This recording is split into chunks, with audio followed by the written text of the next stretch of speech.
આજે હું મારા જીવનમાં પહેલી વખત ગુજરાતના મુખ્યમંત્રીને મળ્યો. દિલ્હી અને પંજાબના મુખ્યમંત્રીને તો ઘણું મળ્યો, પણ ગુજરાતના નાગરિક તરીકે ગુજરાતના મુખ્યમંત્રીને હું આસાનીથી મળી શકું એવો હક, એવો અધિકાર મને વિસાવદર ભેસાણની જનતાએ આપ્યો છે, એનો પહેલાં હું આભાર માનું છું. મેં આજે અમારા વિસાવદર ભેસાણ મત વિસ્તારના અતિ મહત્વના 5 નીતિ વિષયક પ્રશ્નો બાબતે માનનીય મુખ્યમંત્રી સાહેબને રજૂઆત કરી છે.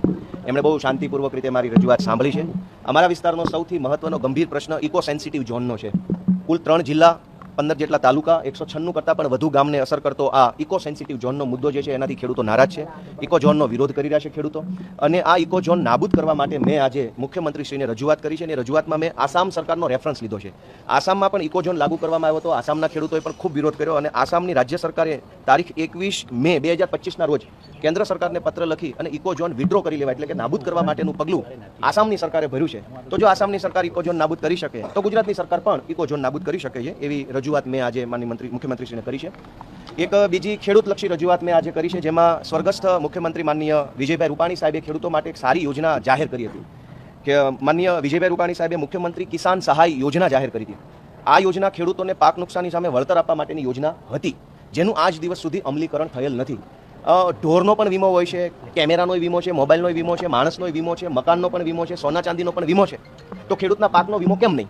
તમામ ચીજ વસ્તુઓનો, સજીવ અને નિર્જીવ બધાનો વીમો છે, પણ ખેડૂત જે પાક પકવે છે, જે પેદાશ પકવે છે, એનો વીમો નથી ગુજરાતમાં.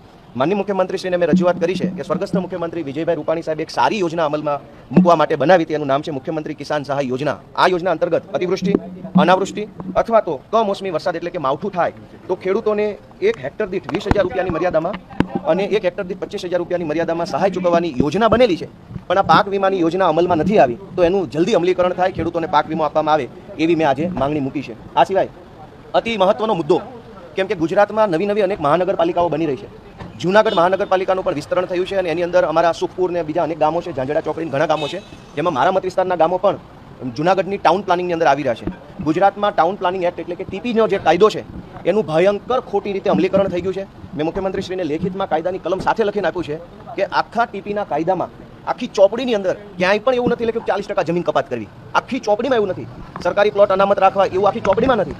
જ્યારે ટાઉન પ્લાનિંગ એક્ટની આખી ચોપડીમાં 40% જમીન કપાત કરવા અંગે કે જમીન સરકાર પાસે લઈ લેવા માટે, સેલેબલ પ્લોટ લઈ લેવા માટે આવું કશું જ આખી ચોપડીમાં નથી. છતાંય આખા ગુજરાતમાં જ્યાં ટાઉન પ્લાનિંગ થાય છે ત્યાં 40% જમીન કાપી લઈ અને એનો વેપાર કરવાની જે આખી ખોટી પ્રથા અમલમાં મૂકી છે, એની સામે મેં મુખ્યમંત્રીશ્રીને રજૂઆત કરી છે કે ભાઈ આ ટીપીમાં જે 40% જમીન કાપી લેવામાં આવે છે, ગેરકાયદેસરનું કૃત્ય છે. ટીપીના કાયદાનું વ્યાજબી અમલ નથી થતો, યોગ્ય અમલ નથી થતો. એટલે તમે જુઓ, ગુજરાતના તમામ મોટા શહેરોમાં ચોમાસામાં પાણી ભરાઈ જાય છે, ગટરો ઉભરાઈ જાય છે, ટ્રાફિક અને પાર્કિંગની સમસ્યા થાય છે. વર્ષો સુધી જે ટીપી ડ્રાફ્ટ ટીપી હોય એનું ફાઇનલ ટીપી બનતી નથી, એનું ફાઇનલ અમલીકરણ નથી થતું.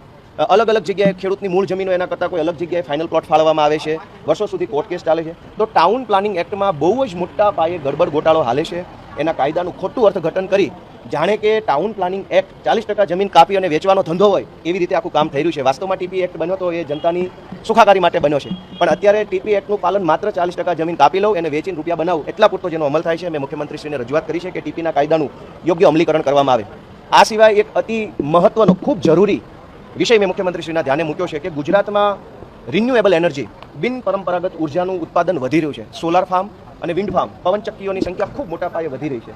પરંતુ આ સોલાર ફાર્મ અને પવનચક્કીઓ ઉપર કોઈ પણ પ્રકારનો મિલકત વેરો લેવામાં આવતો નથી. કોઈ જમાનામાં નવા મોબાઈલ આવ્યા અને મોબાઈલના ટાવર આવ્યા ત્યારે મોબાઈલના ટાવર ઉપર પણ મિલકત વેરો લેવામાં આવતો ન હતો.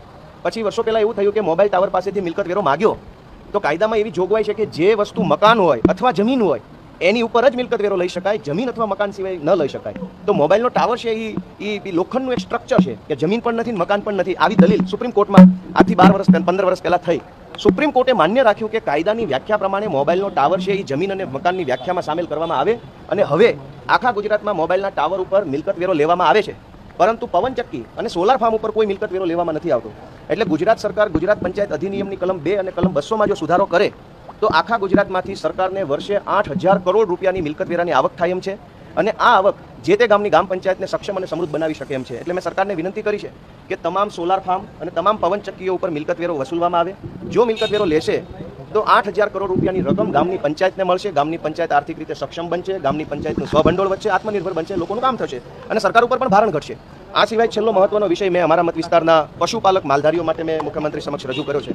અમારા વિસાવદર, ભેસાણ અને જૂનાગઢ ગ્રામ્ય પંથકમાં માલધારી પરિવારના અનેક વ્યક્તિઓ વર્ષોથી રહે છે, વર્ષો પહેલાં જંગલમાં રહેતા હતા, પછી ધીમે ધીમે એમને હેરાનગતિ કરી અને જંગલની બહાર કાઢી મૂકવામાં આવ્યા. ત્યાર પછી તેઓ ભટકતું જીવન જીવવા મજબૂર બન્યા છે. એમની પાસે ઢોર બાંધવા માટેની કોઈ જગ્યા નથી, એમની પાસે ઢોર ચરાવવા માટેની પણ વ્યવસ્થા નથી. મેં માનનીય મુખ્યમંત્રીશ્રીને વિનંતી કરી છે કે જે માલધારીઓ પરંપરાગત રીતે છેલ્લા 10 વર્ષથી ગામડામાં પશુપાલન કરતા હોય અથવા છેલ્લા 15 વર્ષથી શહેરોમાં પશુપાલન કરતા હોય, એવા પરંપરાગત પશુપાલનનો વ્યવસાય કરતા માલધારીઓને સરકાર ભાડા પટ્ટાથી ઢોર બાંધવા માટેનો વાડો ફાળવે. કેમ કે પશુપાલકો પાસે ઢોર બાંધવાનો વાડો નથી, એટલે એમણે મજબૂરીમાં સરકારી જગ્યા ઉપર ઢોર બાંધવા પડે છે. સરકારી જગ્યા હોય એટલે એમની ઉપર કાર્યવાહી કરવામાં આવે છે, ખોટી એફઆઈઆર કરવામાં આવે છે, એમને જેલમાં પૂરવામાં આવે છે, એમના પશુઓ છે એ જમા કરી લેવામાં આવે છે, પરિવારના સભ્યો હેરાન થાય છે. તો મેં માલધારી પશુપાલકો માટે વાડા ફાળવવાની નીતિ બનાવવાની રજૂઆત આજે માનનીય મુખ્યમંત્રી સાહેબને કરી છે. મારી આ 5 જે રજૂઆતો છે આમ તો મારા મત વિસ્તારને લાગુ પડતી તો છે જ, પણ આખા ગુજરાતને લાગુ પડતી છે. એટલે મુખ્યમંત્રીશ્રીએ મારી વાત સાંભળી છે. એમણે મને એવું કીધું છે કે આની ઉપર અમે જોઈશું, ચર્ચા કરીશું, વિચારણા કરીશું, કાયદાનો સ્કોપ જોઈશું, આની પ્રેક્ટિકાલિટી ચેક કરશું અને કંઈક સારું કામ કરવાનો સરકાર પ્રયત્ન કરે એવી મારી આશા છે. આજે હું વિસાવદરના ધારાસભ્ય તરીકે, ગુજરાતના દીકરા તરીકે જીવનમાં પહેલીવાર મુખ્યમંત્રીને મળ્યો તો મને સારું લાગ્યું, મજા આવી. અને અમારા વિસ્તારના લોકોનો બીજી વાર આભાર માનીશ કે મારા વિસાવદરના લોકોએ મને એને લાયક બનાવ્યો કે હું અહીંયા આવીને મુખ્યમંત્રીને વગર એપોઇન્ટમેન્ટે મળી શકું. તો આ બહુ મોટી વાત છે. હું બધાનો આભાર માનું છું.